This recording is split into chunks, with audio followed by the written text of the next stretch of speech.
and welcome to your 4 o'clock news with me, Lauma Krastina. And me, Bradley Pearman. Coming up on today's show, all the latest on the Canning Circus fire. How often you should wash your hair. And the best burgers in Nottingham. But first, are derelict buildings more than just an eyesore? A fire at an abandoned shop in Nottingham brought traffic to a standstill, causing major disruptions. Our reporter, Medina Wakenge, reports. This derelict building on Canning Circus was knocked down for safety reasons because it went up in flames last evening.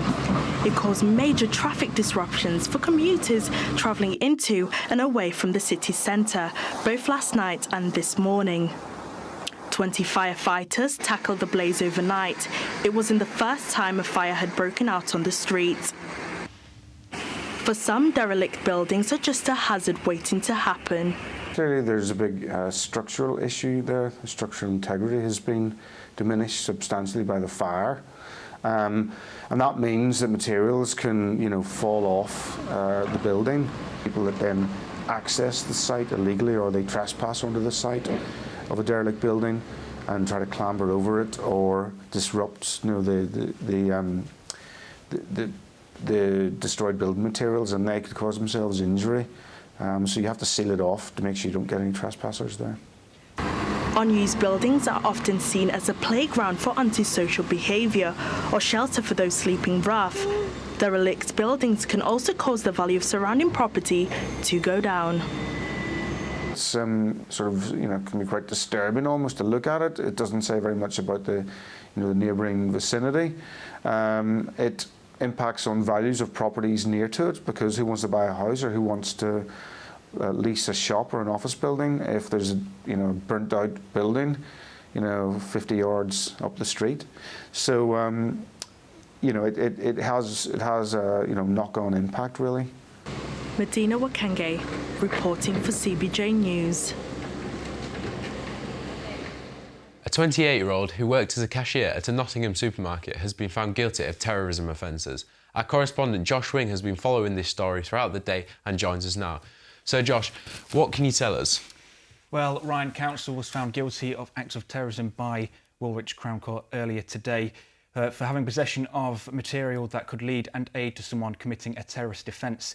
He was first arrested at Stansted Airport last year, and since then he's been linked with flights over to the Philippines, where it's believed he was going to link with groups associated with the so-called Islamic State. He left his job, which was a Hyson Green supermarket, to fly out to the Philippines, with a return journey unexpected. And what sort of evidence have they found against him? Well, police were first alerted to his online activity in 2014, where he purchased various different military outfits, uniforms, equipment and clothing. Up to £900 worth of clothing was found in his home. He was also linked with a Al-Qaeda guide to bombs, and also obtained and had access to ISIS videos that pictured people being beheaded. And what did the police have to say about this? Well, we do have a quote here from Nottinghamshire Police Superintendent Ted Antill, and he said they are pleased with today's verdict and we hope it reassures people in Nottinghamshire that will deal quickly and effectively with terrorism acts. And council denied the charges against him? He did. The courts heard his case, and that was that he obtained the military outfits. And I think we're out of time there. OK, that's fine, yep. The sale of puppies under 8 weeks old will be made illegal. It's to stop backstreet breeders and puppy farms separating the pups from their mums. Anyone letting their dog have more than 2 litters of puppies will have to have a licence. Breeders who break the rules could face an unlimited fine and up to 6 months in prison. Animal experts are welcoming the new law. I think it's very important in the fact that there is a lot of puppy farms and a lot of backyard breeders that don't care about the conditions of the puppy. They just want to be able to sell puppies and make a profit, especially like the more pedigree and fashion puppies today, pumping them out without any care for the animals. But the problem is with it, how are they going to police this? That's going to be the main problem. The government has published its proposals for what will happen to the UK when it leaves the European Union. The White Paper follows a Commons vote last night where MPs backed the Prime Minister's plan to trigger Brexit. The ayes to the right, 498. The noes to the left, 114.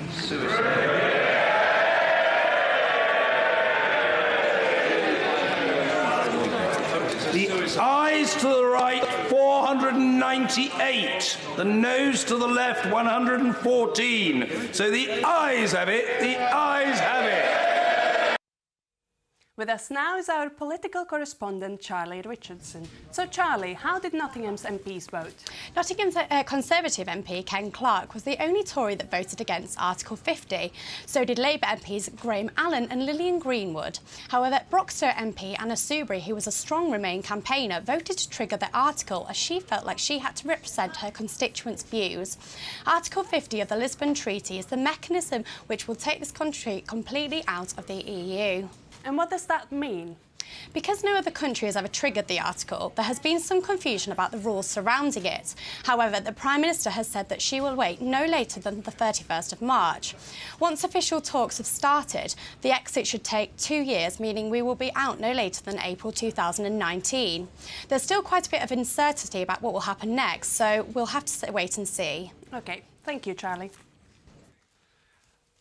Oscar Wilde's unique artefacts will be on display in Nottingham as part of a special anniversary exhibition in the Galleries of Justice. It will include historic items such as the playwright's original cell door from the time he spent in Reading Prison.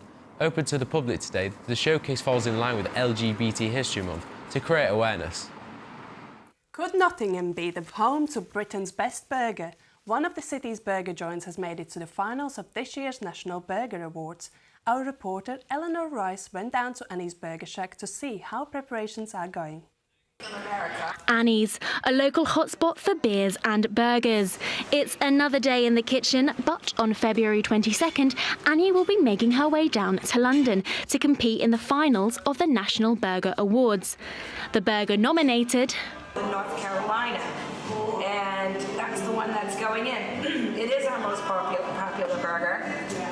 And the reason why I call it North Carolina is because my dad lives in North Carolina with his wife, my stepmom. They've been together for 30 years, totally love each other still. So she gave me the recipe, and she told me how to do it right. But making the finals comes as a surprise to the American owner, as the burger was put forward by restaurant regulars. The biggest thing is that because it wasn't us that entered the competition, you know, and that makes the biggest difference. And so, like, I've got to do it for them, you know, I've got to do it for us. And the customers are rooting for the independent restaurant. Put the heart and soul into the burger, I guess. What she does is fantastic, so rather she can replicate it on the plate. Annie's is one of many independents across Nottingham, and winning the National Burger Award could see their reputation soar. Nottingham Bid is an organisation which supports these businesses. And I think it's just wonderful that someone who basically started in Nottingham and has grown a brand, albeit so far embryonic, but growing. And it just shows you that you don't have to go to independents out of sympathy. You go because they're actually better. Annie agrees the independents are what gives Nottingham life. To the city, as well as other businesses, because what it does is it brings people to the city.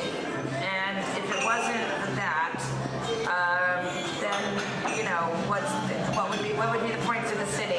Here at CBJ News, we are wishing Annie all the best of luck as she heads down to London in the coming weeks. Eleanor Rice, CBJ News. Astonishingly, Gary Barlow has washed his hair only once in 14 years. CBJ's Jack Williamson has gone to find out how people treat their hair. Is the no-poo trend becoming the new style amongst men? Since Gary Barlow revealed that he has washed his hair once in 14 years, it has caused a big debate between divided opinions online. I went to speak to the people of Nottingham to get their opinion on the debate.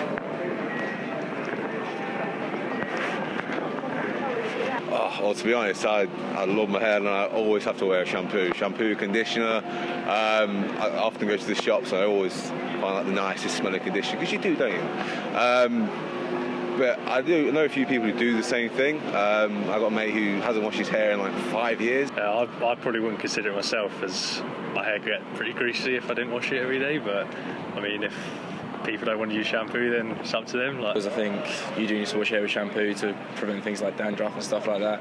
And also I use a lot of hair products, so if I don't wash my hair, it kind of stays in my hair and just gets a bit dirty, so I wouldn't stop using shampoo, no. There are arguments both for and against the concept of not washing your hair, but the No Poo campaign is failing to take into consideration that there are plenty of non-chemical, very healthy shampoo products for your hair that can help counteract dandruff and dry scalp. Hairdressers are recommending that it's best that you do shampoo your hair, but it depends on your hairstyle to how often you should clean it. Honestly, I always say different things to different clients. Someone who's got really thick hair, I would say once a week is fine. I think someone who's got quite fine, medium hair, twice a week. You know, someone who's got really fine hair needs to wash it every other day or every day some week. But then you want to give them the right advice of what shampoos to use for their hair type as well. Bit of filler. This has been Jack Williamson reporting CBJ News. And in sport, British women's #1 Johanna Konta confirms she will play at the Nottingham Open this June. Andy Murray is to sit out this weekend's Davis Cup match against Canada. And in rugby, England face France on Saturday at Twickenham in their first game of the Six Nations, with 3 Leicester Tigers players have been selected, with Dan Cole and Ben Young's named in the starting 15. And now for the weather. Our roaming weather reporter Evangeline Plant was at the Arboretum earlier. Good afternoon. It's been a fairly grey and damp start to the day. If you're heading out, make sure you wrap up warm as it is still really cold out here. The temperature could reach to about 10 degrees Celsius. We'll see a bit of rain this afternoon, just a drizzle in Nottingham, and the weather is expected to be rainy for the rest of the week. Later tonight, that light showers are still possible and the wind will become a lot stronger. A yellow warning for wind has actually been issued by the Met Office and will mainly affect the south of the Midlands, so make sure you wrap up warm as it will be windy, so you'll feel much colder in the wind. Tomorrow it should stay mainly dry and some rain in the morning. However, it'll be quite windy still in the afternoon, and moving into the weekend you should expect to see some rain. I've been Evangeline Plant for your CBJ weather report. And just before we leave, a picture of a 700-year-old gargoyle has gone viral on the internet due to its likeliness to the new US President Donald Trump. Do you think it looks like him? Let us know on Facebook or Twitter at CBJ News. That's all your news for today from me, Bradley Pearman. And me, Lauma Krastina. Goodbye. Bye.